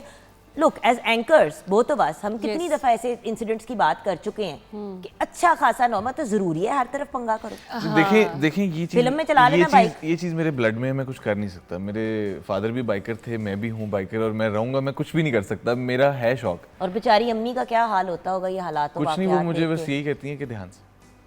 और ये बहुत डेंजरस होता है, ये कह रहे हैं 1-2 एक्सीडेंट्स हुए हैं, thank God he is fine, but इस तरह भी एक्सीडेंट्स होते हैं कि लोग नहीं बचते हैं। रात को इतनी फॉग थी, अब मैं बहुत फॉग तो नहीं foggy कहूँगा, weather स्मोक हुआ ही है। कहूँगा, लेकिन नहीं आजकल फॉग। मैं रात को राइड पे गया हुआ था ओह माय गॉड। और मैं आया हूँ सुबह 3 बजे घर। कोई अगर अथॉरिटी सुन रही है बड़ी तो इसको बंद करे, इस लड़के को खुदा का वास्ता है, इसको कुछ 2-3 हफ्ते के लिए तो देखिए इसको वो बंद जो करें। थ्रिल आप है ना, ये वो कह जो रहे हैं कि- डोपामिन है, वो एड्रेनलिन रश जो है, बेटा वो तू नहीं जिम आता चला जाया गाड़ी कर, पे, वो जिम चला जाया उससे कर, भी नहीं that's आता, more than उससे भी नहीं, नहीं इस आता। फॉगी वेदर में ये है कि इनका चालान कट जाया करे ताकि ये बाहर ना निकल सके। नहीं, बाइक वो इस लेकर। फॉगी वेदर में कौन ही बाहर निकलेगा चालान काट। हाँ, चालान काटने पे कोई नहीं निकलेगा। That's the point. कौन है ये लोग? ये लड़का कौन है? ये लड़की आज मुझे पहली दफा ठीक लग रही है, जबकि ये हमेशा मुझे गलत लगती है और दूसरा गेस्ट सही लगता है। आज मुझे लड़की ठीक लग रही है, कोई हमारा लड़का भी खराब निकला बीच में से। अच्छा ये बताओ, what are you up to these days Momna? Nowadays I am doing my things, अल्हम्दुलिल्लाह। मेकअप चल रहा है, मेकअप की क्लासेस चल रही हैं। मुझे लग रहा है सारा मेकअप अपने मुंह पे किया जा रहा है। इतना मेकअप भी नहीं लगता मेरे मुंह पे, बस कर दे थोड़ा सा लगता है। नहीं थोड़ा सा ही इतना तो लगता है, करना but चाहिए मतलब मेरे हर को। बार नई लुक नई चीज। हाँ, नई लुक क्रिएट करने में ऑब्वियसली एक तो आपकी एनर्जी लगती है, आपकी एफर्ट्स लगती हैं और मेकअप भी थोड़ा सा लगता बट मेकअप में क्या कर रही हो? आई वांट लोगों को पता तो चले ना, तुम्हें देखना अगर चाह रहे है। हैं। एक्चुअली मेरे जो सिर्फ मिलने वाले हैं उनके साथ मतलब अभी मैं कह रही हूँ, कभी किसी का पार्टी मेकअप आ जाता है, कोई ब्राइडल आ जाता है, कुछ इस तरह से। मतलब मैं अभी सैलून ओपन नहीं किया है। और सिखा इंशाल्लाह। कैसे रही हो? सिखाती मैं इसलिए हूँ, इस तरह से हूँ कि मेरे साथ एक कंपनी है कि कुछ लोग हैं और वो करवाते हैं, डिफरेंट सिटीज़ में मेकअप की क्लासेस करवाते हैं। अच्छा अच्छा। तो उनके साथ मतलब मैं फिर जाती हूँ और वहाँ पे बहुत सारी लेडीज़ होती हैं, लाइक 400-500 के करीब, जितने भी वहाँ के सैलून्स होते हैं उनको इनवाइट किया जाता है। वो लेडीज़ आती हैं तो उनके सामने एक मेकअप का डेमो देना होता है, तो वो कह रही हूँ आजकल। That's very cool मोमना। Yes, actually लोगों को होस्टिंग क्यूरियोसिटी से तो कई गुना ज्यादा मुश्किल काम है ये, क्योंकि आप होस्ट भी कर रहे हैं और सिखा भी रहे हैं। ऑब्वियसली अगर आप, मेरे ख्याल में अगर आप अच्छा बोल रहे हैं और लोग आपसे कुछ सीख रहे हैं तो दैट्स वेरी प्लस पॉइंट। क्योंकि ज़्यादा बोलना, मेकअप को एलेबरेट करना बहुत अच्छी बात है, क्योंकि लोग कुछ सीखते हैं। लोगों को क्यूरियोसिटी होती है कि हम लोग जब टीवी पे बैठते हैं तो किस तरह का मेकअप करते हैं, तो ये लोगों को बहुत चीज़ें अट्रैक्ट करती हैं। एक तो अल्हम्दुलिल्लाह मेरे साथ एक टीवी होस्ट का नाम है, फिर मैं एक्ट्रेस भी हूँ। जब उनको पता चलता है तो वो और ज़्यादा मतलब जोश के साथ आते और हैं, एक्साइटेड होते हैं। बड़ा अच्छा लगता है उनके साथ मिलके। और बात ये कि देखिए अब आजकल की दुनिया में everybody, even main, they do makeup because चाहिए होता है कुछ हाथ, आंखें कंसील करनी है, वो कर लिया। So the fact is makeup की नॉलेज होना even on a basic level एक लाइफ स्किल ही है। अगर कहें तो it is like a life skill. अपने शूट्स पे मैं मेकअप खुद करता हूँ, इवन आज भी मैंने खुद ही किया है, तो हमें तो आदत हो गई हुई है 6-7 साल से। वेरी नेचुरल, वेरी नेचुरल, इन्हें मेकअप लाया very natural. It looks like वाकई में कहा काफी मुंडा ठीक natural। नहीं। अच्छा जोक्स असाइड, ये बताओ, अच्छा इन्फ्लुएंसर आजकल, you are the ideal people to ask this question. आजकल हर बंदा, स्पेशली जो ओल्डर जनरेशन है, कहते हैं इट चुको ते ना दे नाल लिखा होता है इन्फ्लुएंसर। इन्फ्लुएंसर क्या चीज होती है? और इन्फ्लुएंसर बीइंग एन एक्टर, हमेशा ये होता था कि एक्टर जो है वो इन्फ्लुएंसर से तो बड़ा ही होता है, बिल्कुल ऐसे Right? ऐसे ही होता है। बिल्कुल बट अब लगता है कि इन्फ्लुएंसर्स एक्टर से बड़े क्योंकि उनकी रीच ज्यादा है। थोड़ा सा एक्सप्लेन करोगे इन्फ्लुएंसिंग के बारे में दोनों, क्योंकि अक्सर पेरेंट्स अपने बच्चों की बेइज्जती कर चुप कर ये वो, अगले ने 40-50 हजार अपने मतलब फॉलोअर्स बना लिए, लोग देख भी रहे हैं, एक्टिव भी हैं, एक बंदे का सिलसिला चल रहा है, माँ बाप कह रहे हैं बंद कर है पेज। तो थोड़ा एक्सप्लेन करेंगे कि फैशन इन्फ्लुएंसर्स या किसी भी किस्म का influencer like makeup, what is an influencer और इसके बेनिफिट्स क्या हैं आप लोगों को, ताकि दूसरे भी अच्छा, समझ सकें। बेसिकली आजकल वैसे अगर हम देखें तो सोशल मीडिया बहुत एक्टिव है और इंस्टाग्राम पे हर चीज़ इंस्टाग्राम पे ही है। फेसबुक भी अब इतना नहीं रह गया, लेकिन इंस्टाग्राम पे अब ज़्यादा इसका हो गया है स्कोप। तो मोस्टली लोग ब्लॉगिंग की तरफ आ गए हैं, इन्फ्लुएंसिंग की तरफ आ गए हैं। बट अगर हम फैशन इन्फ्लुएंसिंग की बात करें तो फैशन इन्फ्लुएंसिंग बेसिकली ये बाहर के जितने भी मॉडल्स हैं ये लोग अपनी रील्स बनाते हैं।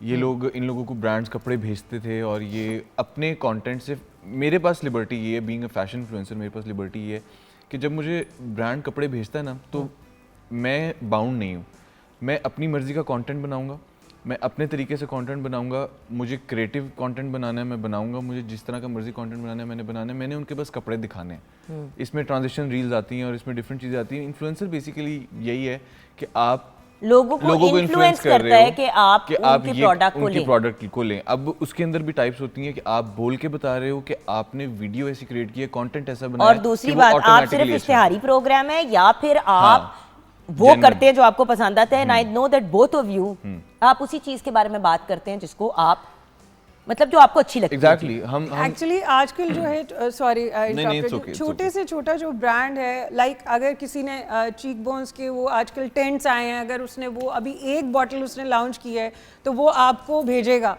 और आपको बोलेगा कि आप मुझे इसका बना कर दो, क्योंकि पहले कमर्शियल्स बनाए जाते थे। यू नो अब इन लोगों के लिए ये फ़ायदा हो गया है कि ये लोग छोटे, मतलब ऑब्वियसली छोटा बिजनेस जिन्होंने स्टार्ट किया होता है ये कमर्शियल नहीं बना सकते, उस पर इतना बजटिंग नहीं लगा सकते, तो फिर ये ढूंढते हैं कोई ऐसा इन्फ्लुएंसर जो कि बहुत फेमस हो, उसको प्रोडक्ट भेजते हैं, फिर वो मतलब वीडियो बना के उनको भेज देता है। रील्स इंस्टाग्राम पे बहुत ज़्यादा जो है मेरी viral भी होती यही है। आदत है बाय द वे, जब तक मुझे कोई चीज, मैं तो खैर मतलब as an actor model whatever, तो मतलब मुझे जो भी चीज आती है मैं पहले कहती हूँ कि जी मैं इसको देखूंगी, हाँ पहले खुद ऐसे मैं ही पहले use चेक किया करूंगी। जाता है। बड़ी दफा खाने पीने की चीजें कह देते हैं कि जी इस चीज को प्रमोट करे, पता चला है कि उसके अंदर इतने केमिकल्स है कि कोई बंदा जो खा ले तो वो खत्म ही हो जाए। सो इन्फ्लुएंसिंग की तरफ जो भी आना चाहता है उसको मशवरा यही देंगे कि सबसे भाई पहले- ऑथेंटिक इन्फ्लुएंसिंग हाँ।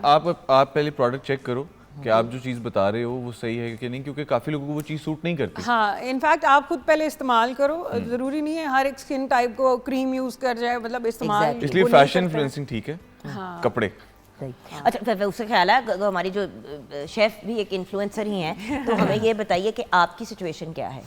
सिचुएशन ये है कि बॉक्स पैटीज रेडी है और फ्राइज के साथ हमने सर्व कर दिया। आपने तो उनको बहुत ही खूबसूरत और हसीन सा बना दिया है। यस, वो बाकायदा खुद एक फैशन can see. आइकॉन लग रही हैं box patches. Okay thank you so much बेटा, थैंक यू। अच्छा quick game I want to play with you guys. मैं नाम लूंगी दो, आपने उनमें से एक चूज करना है, बोथ नहीं कह सकते, मैं पहले ही बता रही हूँ, और किया ना तो ठीक। कुछ ना कुछ फेंकूंगी। अच्छा एक इधर पूछूंगी एक इधर पूछूंगी। Okay. वन आर्टिस्ट जिसके साथ आप काम करना चाहते हैं, ठीक है, रीमा या मीरा, रीमा, आतिफ असलम या अली जफर, अली जफर, माहिरा खान या सबा कमर, सबा कमर, नुमान इजाज या अदनान सिद्दीकी, नुमान इजाज, हुमायूं सईद या फैसल कुरैशी, हुमायूं से, इमरान अब्बास या वहाज अली, बहार बाबरा शरीफ या अरफा सिद्दीकी। आरफा सिद्दीकी। अच्छा I am dying to work with Babra ji, मौका मिल जाए, but obviously Arfa ji is also brilliant, they are both absolutely brilliant. Irfan Waheed या बिलाल अब्बास, बिलाल अब्बास, दुरफिशा दुरे फिशा, दुरे फिशा या हानिया आमिर, हानिया, यमुना जैदी या सजल अली, यमुना, दोनों ही बहुत प्यारी हैं। दोनों ही प्यारी है ना, या फंसा दिया ना। Yeah. अच्छा वन फंसा दिया डायरेक्टर जिनके साथ आप काम करना चाहते हैं, बजावत रऊफ या बिलाल लाशारी, बिलाल अशारी, नदीम बेग या एहसन तालिश, नदीम बेग, सैयद नूर या संगीता जी, सैयद नूर, सुहेल जावेद या काशिफ निसार। काशिफ निसार। वेकेशंस पे जाना है, ठीक है, Okay. नॉर्दर्न एरियाज या out of country, northern areas, Dubai या मलेशिया, दुबई, अमेरिका या यूके, यूके, तुर्की है या मालदीव्स। मालदीव्स। मरी या नारायण का गान? नारायण का अच्छा, कुंजराब पास या गवादर? पंजाब। गवादर चलते हैं, कोई गवादर मेरे साथ जाने के लिए ओके, तैयार है? गवादर गवादर। यार तुम लोग ही ठीक नहीं। ओके, गेम प्लान क्या है? Basically in the end I want to know कि दोनों का गेम प्लान क्या है, आगे का क्या सोच है। यू नो, हमेशा हम लोग जो कर रहे होते हैं वो तो कर रहे होते हैं, लेकिन हमारी फील्ड ऐसी है कि हमारे पास ऑप्शन ही नहीं है, ऐसे ही। हमें अपने अगले स्टेप्स को प्लान करना ऐसे पड़ता ही। है। What should we expect from you next? Food chain. हैं? Food chain. ए ब्रीक सा, ना कुछ खाता है ना कुछ पीता जितना है। मैं खाता हूँ आप देख लें तो आप परेशान हो जाए। या बट किस किस्म की फूड चेन, क्या बनाना चाहिए? फास्ट फूड, बर्गर्स, बर्गर से Smash- लोगों को मोटा smash कर burgers। देंगे। Smash Smash burger. और burgers। कहाँ खोलोगे? इस्लामाबाद। इस्लाम। क्योंकि इस्लामाबाद एक ऐसा शहर है जहाँ पर मैंने सब जगह के बर्गर्स ट्राई किए हैं और बहुत बुरे बर्गर्स हैं। उन वहाँ पर कोई अच्छी जगह नहीं जहाँ पे आप एक अच्छा बर्गर खा लो। Smash burger smash burger. बड़े मजे के होते हैं स्मैश बर्गर। वो और बात है कि आपकी डाइट भी स्मैश हो जाती है, लेकिन दैट्स अ देखिए वो हमारे लिए नहीं है। कभी भी अगर हम कोई बिजनेस शुरू करते हैं तो आप देख लें कि जो वीवो कंपनी है उसके ओनर के पास वीवो का फोन नहीं होगा, उसके पास आईफोन ही होगा। उसने कमर्शियली काम करना है। तो अगर हम कमर्शियली देखें तो फिर ये ठीक लेकिन है। डायरेक्शन, प्रोडक्शन, इस तरफ नहीं जाना।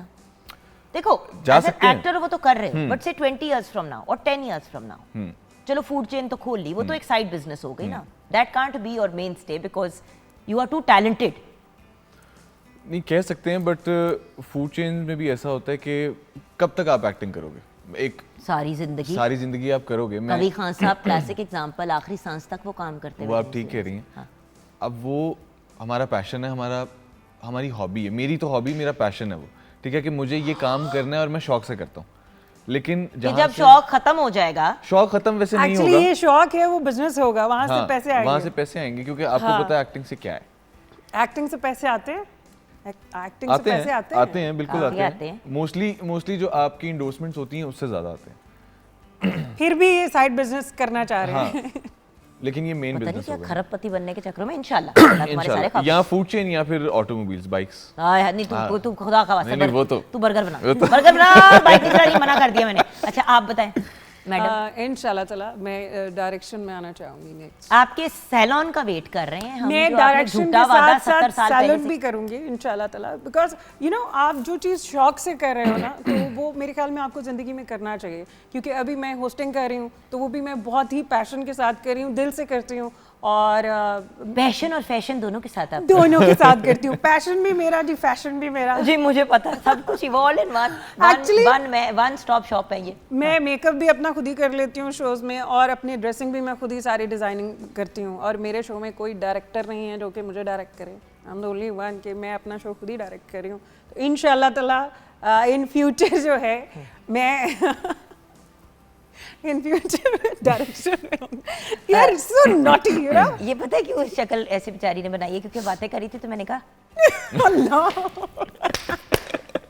जिगर is very naughty and very cute माशाल्लाह। उम्र के जिस हिस्से में पहुंच गई हूं, अगर अरे मैं इंसान कोई बन उम्र जाऊं तो नहीं शायद है, बस बेहतर कर होगा। दे आप, इतनी प्यारी हाँ, है। देखे ना आज पहनी भी मैंने, तबीयत भी खराब थी ना, ऐसे करके लपेट के शॉल भी पहन ली। मुझे 2-3 लोगों ने मैसेज भी किया, खैरियत है, दादी अम्मा लग रही हो। मैंने कहा शुक्र है कोई तो माना। नहीं, you looking so graceful as usual. Just like a wow. Just like a wow. Just like a wow, you know. वापस एनर्जी आ हाँ, गई। energy बिल्कुल आ शो के एंड में एनर्जी आ गई। अच्छा जी, हमारी शेफ का भी शुक्रिया, मेरे दोनों प्यारे नूनिहाल बच्चों का भी शुक्रिया।